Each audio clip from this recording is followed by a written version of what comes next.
is what is the difference between a Romanian deadlift and a regular deadlift.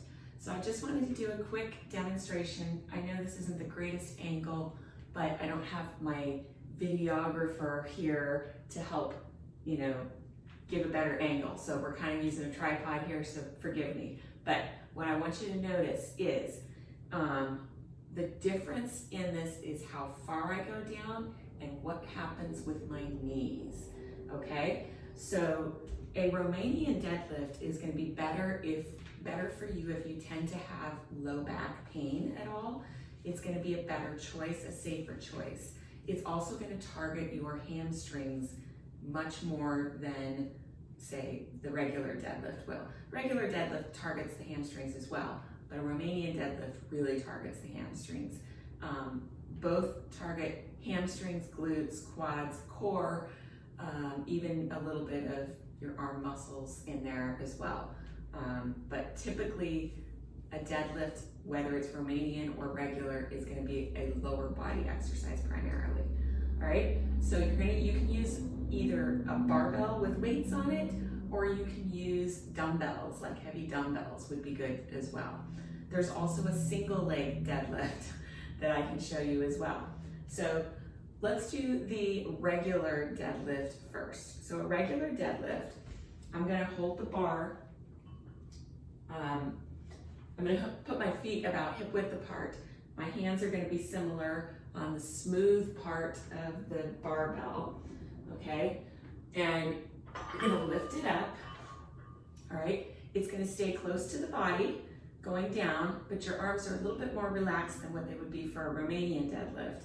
And what you're gonna do is you're going to slow and controlled come down. See how my knees are bending? You bring it down, touch the floor. Come back up, squeeze your butt, squeeze your legs, your hamstrings, push your hips forward. Come back down, and back up. Down, and back up, all right? So that's a regular deadlift. A Romanian deadlift, I actually switch how I hold it. This isn't necessarily something you have to do, but I feel more comfortable doing it, and it tells my brain that I'm doing a slightly different move than on a regular deadlift. So I do one hand over, one hand under, okay? Lift it up. And this time, I just have a slight bend in the knees, but I'm not gonna bend them very much going down, and I'm only gonna go down to mid-shin or mid-calf, okay? Ready? So this is what it's gonna look like. Keeping it close to my body, coming up, pressing through the heels, and back up.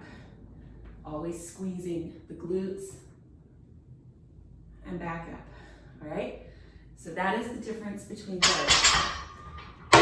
A single leg deadlift is a little bit different. Now you can use weights for a single leg deadlift. For the purpose of demonstrating this, I'm gonna do it without weights, but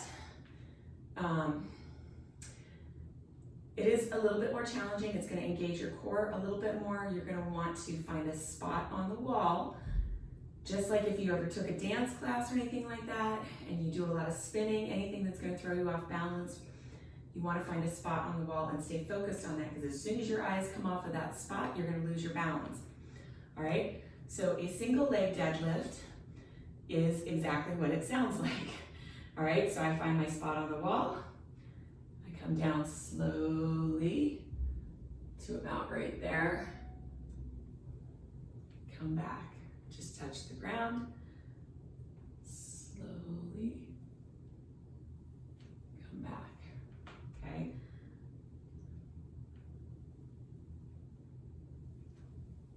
Come back. So it does require some core strength to do these. If you're brand new at starting out with them, start with no weights on the single leg deadlift and move into adding light dumbbells till you get stronger and more confident with that move. And then you just switch over to the other side, doing the exact same thing on the other leg.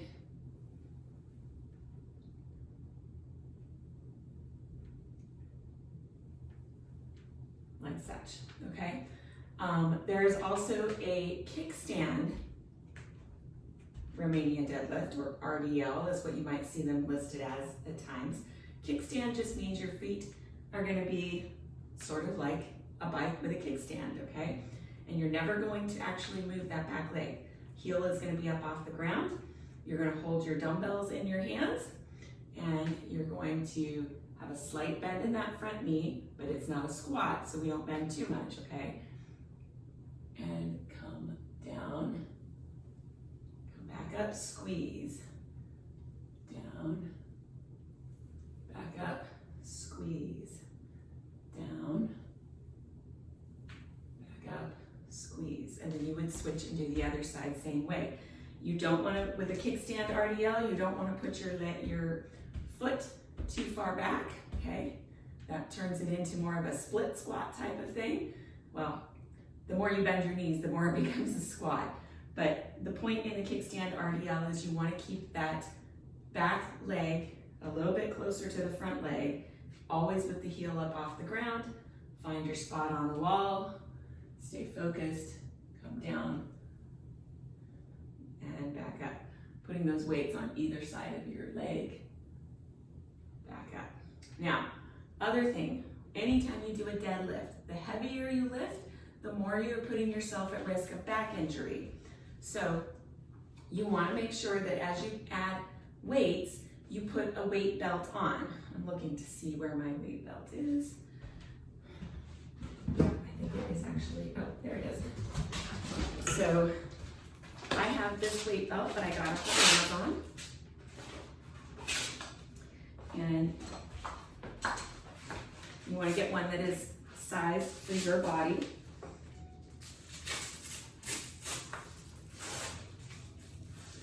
I'm doing this fast, but just looks like this, supports your back, all right, while you're doing your deadlifts. So as I lift heavier, right now I have this set at 75 pounds. The barbell is 45 pounds. I've got two 10-pound weights on and two 5-pound weights on. So it comes to a total of 75 pounds. That for me isn't too heavy. I'm not concerned about hurting my back because I've been training this way a lot longer. But the higher I go in weight, the more I will be willing to reach for this and put it on. All right, so that is the first thing I wanted to mention is it's important to have a strength training belt if you're gonna start doing any heavy lifting, okay? The second thing is when you do deadlifts, to protect your back, you wanna make sure that you are not bending at the back, okay? This is bad. This is going to cause you an injury, all right? So think of it as a hip hinge, all right? As if there's a door behind you that keeps swinging open and you want to close it with your booty, or a ball or something that you need to push out of the way with your booty, all right? So watch the difference here. This is what a hip hinge looks like, just like this, all right? So my shoulders are back, my chest is out, my back doesn't move at all, it's all a hip movement. Okay, that's the difference. So it's a hip movement versus this. See the difference? Okay, hip hinge. So push that door closed with your butt, keeping your back straight and flat the entire time. That forces you to engage your legs, which is the point of the exercise. You bend your back. You're not using your legs as much, you're using your back, and that will hurt you. All right, so that is pretty much a quick tutorial, a quick tutorial on the difference of a deadlift versus a Romanian deadlift versus a single leg deadlift versus a kickstand deadlift. There are also, there's also a stiff leg deadlift. Deadlifts are in any form. The nice part about deadlifts is you can do them in so many different forms to target different areas that you might be training on lower body, and with the different variations, it just makes it a very good exercise to always include deadlifts in your lower body routine. And of course, we don't train the same muscle groups 2 days in a row. That's never really a good idea. Your muscles need time to recover, rest and recover. and come back stronger. So you don't want to do legs 2 days in a row if at all possible, especially if you're doing a heavy lifting leg day. So, yeah, make sure that you definitely include those deadlifts in some variation, whether it's, you know, the single leg deadlift or using the barbell. So even if you're training at home and you don't have access to barbell and heavy plates and all of that for the heavy lifting, you can still do deadlifts with dumbbells. You can do a Romanian and a regular deadlift with heavy dumbbells too, okay? Or even light dumbbells if that's all you have. But you ultimately, when you're training your legs, if you want to really firm them up, get them nice and muscular, very defined, work on lifting your booty a little bit, making it more round and firm and defined, those things come from doing things like deadlifts and doing heavy lifting, squats, stuff like that. So if you want to do that, it's a good idea to start investing in some either personal training or, you know, investing in some additional equipment in your home fitness area so that you can continue to progress. And I always say, you know, people ask me all the time, should I get a gym membership? Should I work out at home? What's best? It's really a personal preference. It's really up to you. I personally, as much as I love being in a gym environment, I really enjoy having all of the equipment that I need, everything that I need to get a full body workout in right here in my own home, because by doing that, number one, it eliminates excuses. There's never that excuse of, I don't have transportation, it's gonna take me too long to get there, all the equipment is being used, because you know what? It's right here in my house. So I never have to worry about that as being an excuse. And it sure takes me a lot less time to, you know, walk downstairs and into my fitness room than it does to go out and get into my Jeep and drive, you know, a couple miles or even around the corner to, you know, to the local gym to get a workout in. There's added time of doing that where I just come straight down here and I save time. All right, so that's one reason. And the other reason is by having all of this equipment around, it spreads the ripple effect of health and wellness to my family. So my kids can come in and use this equipment anytime they want, assuming I'm not training somebody, but they have access to it as well. So it takes the excuses away from everybody.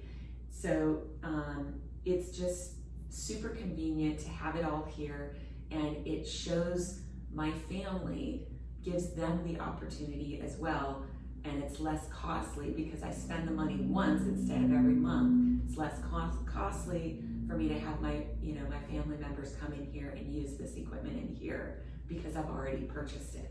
Now, for me, I'm a female, my daughters are females, obviously, so we don't personally have a need to have super heavy equipment in here yet, because as women, we're not gonna lift as heavy as what a man would lift. But I've got enough in here that even most men could come in and use. I've got 25-pound plates and 10-pound plates and 5-pound plates. And so I have enough in here that even, and dumbbells that go up to like 55 pounds, I think, each.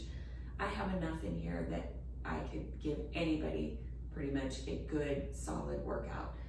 Plus I have a treadmill, I have stability balls, a BOSU ball, a weight bench, heavy bag. Like, I've got everything I need for a good, solid workout in here. And it's only taking up one room in my home. So yeah, so for me, it makes sense to, you know, have all of my equipment here in my house, but some people actually love to go to the gym and have that extra space and have that time away from the home because it's like their personal time. They don't have interruptions from family members, from kids wanting this or that.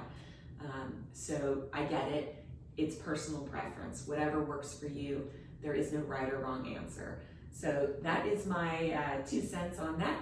So I hope that you will give these these deadlifts in any variation and all variations a try. And I hope that you will drop a comment below. Let me know what you think about them. What's your favorite kind of deadlift to do? And do you include them in your routine, in your workout routine on a regular basis? And if not, why? And what scares you about doing deadlifts? But also take a minute to like this, subscribe to it, and share it. All right? Have a great day, and I will chat with you next time. See ya.